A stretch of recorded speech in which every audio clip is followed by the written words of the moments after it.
Bonjour, je vais essayer un peu d'interpréter rapidement les questions qui peuvent soulever des problèmes. Par contre, les questions qui sont simples, c'est pas la peine d'y revenir. Vous avez le support de cours et ils sont déjà très clairs. Alors, on commence par le QCM numéro 1. Alors, première question. Les banques sont strictement tenues de ne pas divulguer à autrui les informations sur la clientèle. Faux. Les banques sont tenues aujourd'hui de divulguer les informations sur leur clientèle aux agences de notation, au fisc et même à certaines banques étrangères. C'est une dérogation au secret professionnel. Deuxième question. Cas de différend avec la banque, le client peut saisir directement la justice pour réparation. Faux.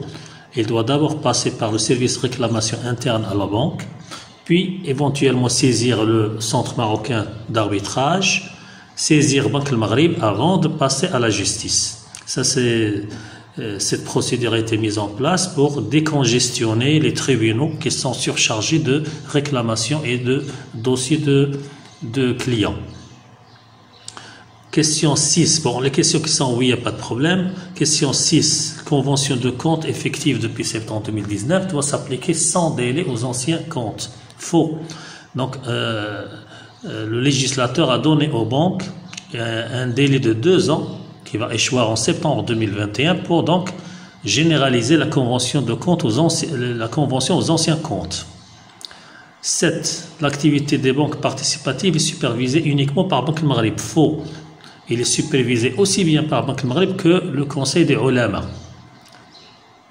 Parce qu'il doit s'assurer que les opérations bancaires sont conformes à la charia. 8. Les banques participatives peuvent être de simples fenêtres des banques commerciales. Faux. Les banques participatives peuvent être des banques à part entière, comme ils peuvent être de petits services aux fenêtres au sein des banques classiques. 9. Les banques sont autorisées à clôturer tout compte débiteur sans mouvement depuis 6 mois. Faux.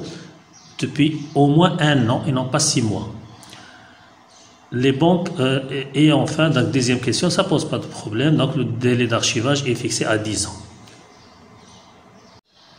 Bien, donc, je vous donne quelques éléments explicatifs des réponses au QCM numéro 2.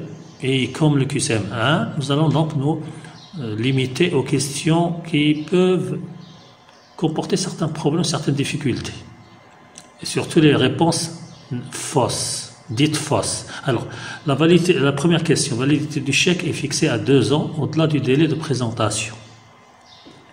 Non, la validité est fixée à 1 an au-delà du délai de présentation.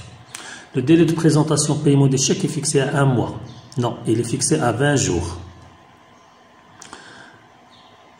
Question numéro 4. En cas de différend, c'est-à-dire en cas de litige commercial entre un client et un fournisseur, par exemple, le tireur du chèque est habilité, c'est-à-dire l'émetteur, le tireur du chèque est habilité à faire opposition à son paiement au prix du tiré. Faux. Il ne peut pas faire d'opposition que dans le cas de perte ou de vol ou de liquidation judiciaire, comme ça a été indiqué dans le cours.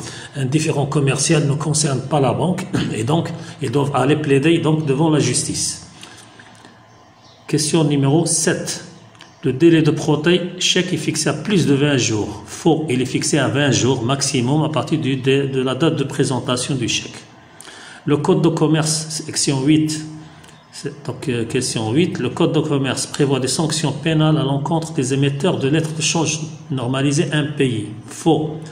Le code de commerce a exprès assoupli la réglementation des lettres de change pour ne pas bloquer toutes les transactions commerciales. Déjà, la réglementation du chèque est très très rigoureuse, donc on ne peut pas aussi appliquer la même chose au niveau des LCN. Voilà, merci.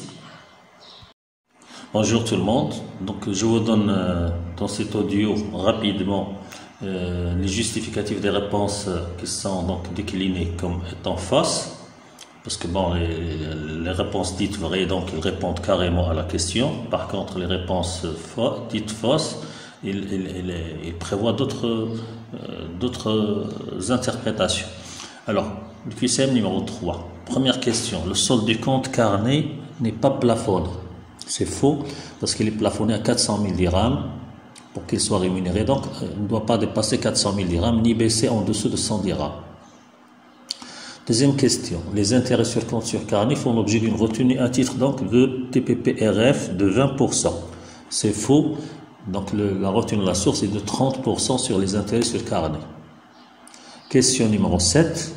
Les dépôts clients sont assurés intégralement par le fonds de garantie bancaire, qui est géré par Banque Maghreb, en cas de défaillance de la banque domiciliataire.